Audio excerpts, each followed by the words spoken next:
Assalamualaikum warahmatullahi wabarakatuh. Hari ini kita akan membicarakan mengenai materi skill lab analisa gas darah pada blok respirasi. Per definisi, analisa gas darah merupakan suatu teknik untuk mengetahui keadaan respirasi dan metabolik melalui pengukuran tekanan gas darah dan pH. Juga analisa gas darah digunakan untuk menilai dan mengevaluasi fungsi oksigenasi, ventilasi, dan keseimbangan asam basa. Jadi pemeriksaan ini digunakan untuk menilai fungsi kerja paru-paru dalam menghantarkan oksigen dan untuk mengambil CO2 dalam darah. Lokasi penusukan untuk pemeriksaan analisa gas darah dapat dilakukan di 3 arteri, yaitu arteri brachialis, arteri radialis, dan arteri femoralis. Jika pemeriksaan analisa gas darah dilakukan melalui arteri radialis, maka harus dilakukan tes Allen test dengan cara pasien menggenggam tangan, ataupun jika pasien tidak sadar, kita bantu dengan menutup erat telapak tangannya. Kemudian yang kedua, tekan arteri radialis dan ulnaris untuk menghambat aliran darah ke telapak tangan. Ketika saat dilakukan penekanan, pasien diminta melepaskan genggamannya. Amati perubahan warna telapak tangan menjadi pucat. 4. Lepaskan tekanan pada arteri ulnaris dan amati kembali adanya perubahan warna di telapak tangan pasien. Interpretasi dikatakan positif jika tangan memerah dalam waktu 5-15 detik, menunjukkan tidak adanya hambatan. Pengambilan spesimen darah bisa dilakukan. Cara melakukan pemeriksaan AGD. 1. Mencuci tangan dengan air sabun atau hand sanitizer. 2. Memperkenalkan diri. 3. Menjelaskan prosedur pemeriksaan. 4. Meminta persetujuan pada pasien atau keluarga. 5. Persiapan alat dan bahan berupa sarung tangan, kapas alkohol, sepet AGD, plester dan kapas kering, serta sepet berisi agen anestesi lokal. 6. Raba arteri radialis. 7. Bersihkan dengan kapas alkohol dan biarkan kering. 8. Cuci tangan dan memasang sarung tangan. 9. Berikan anestesi lokal di lokasi penusukan secara subkutan. Pastikan tidak memasukkan obat ke dalam pembuluh darah. 10.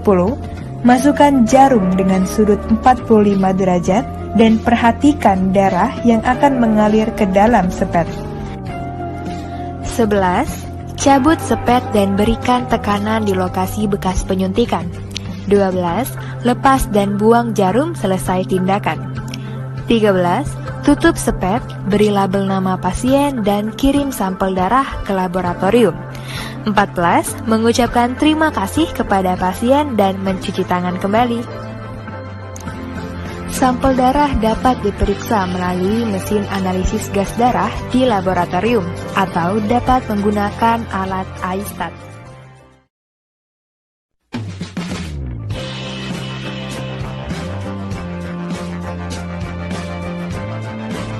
Hal pertama dalam mengenal gangguan asam basa, kita harus memahami nilai normal masing-masing komponen, pH, PCO2, dan HCO3.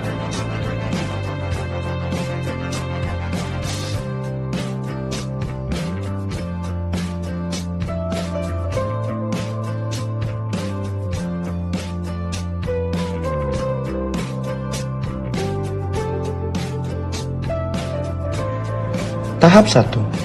Identifikasi gangguan asam basa primer. Apabila PCO2 dan atau pH di luar nilai normal, maka terdapat gangguan asam basa.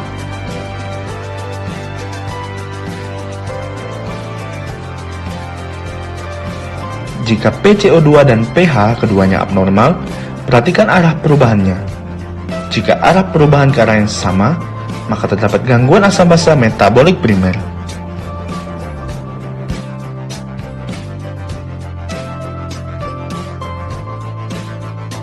Jika arah perubahannya berlawanan arah, maka terdapat gangguan asam basa respirator primer.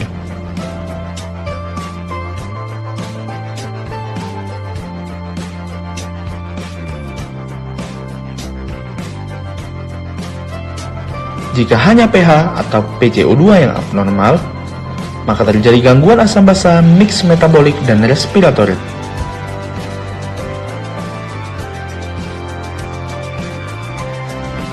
Tahap 2. Identifikasi respons sekunder.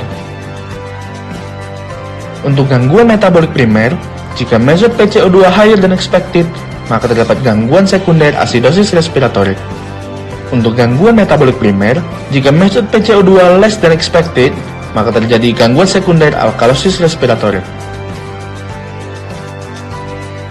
Berikut rumus perhitungan untuk respon expected pada gangguan asam basa primer. Untuk gangguan respiratorik primer, HCO3 normal atau near normal menandakan gangguan respiratorik akut.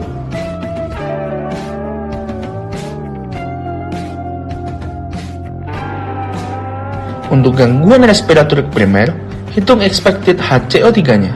Pada acidosis respiratorik kronik, jika HCO3 lower than expected, maka terdapat incomplete renal response. Jika HCO3 higher than expected, maka terdapat metabolic alkalosis sekunder. Pada alkalosis respiratorik kronik, jika HCO3 higher than expected, maka terdapat incomplete renal response. Jika HCO3 lower than expected, maka terdapat metabolic acidosis sekunder.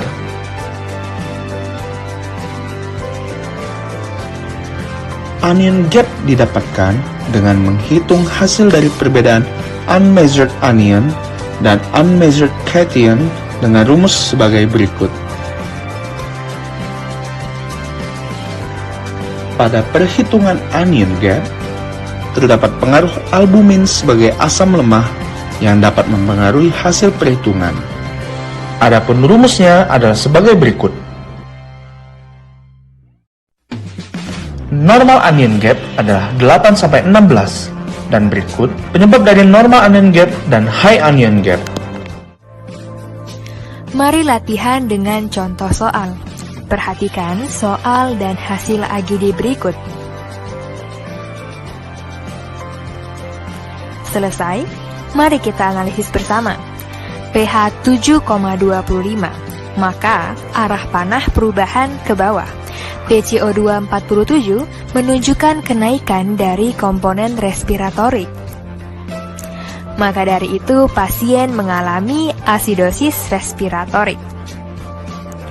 Mari lanjut ke soal nomor 2. Perhatikan hasil AGD pasien berikut. pH 7,47, maka arah panah perubahan mengarah ke atas. Terjadi kenaikan di komponen PCO2. Dengan kata lain, arah perubahan sama-sama mengarah naik. Maka dari itu, pasien mengalami alkalosis metabolik. Demikianlah materi skill lab analisa gas darah yang telah disampaikan. Semoga bermanfaat bagi mahasiswa, koas, dan residen yang sedang stase di ICU dan berguna untuk menginterpretasikan dan mengaplikasikan ke pasien yang mengalami gangguan keseimbangan asam basa, gangguan respirasi, dan gangguan metabolik lainnya. Terima kasih. Wassalamualaikum warahmatullahi wabarakatuh.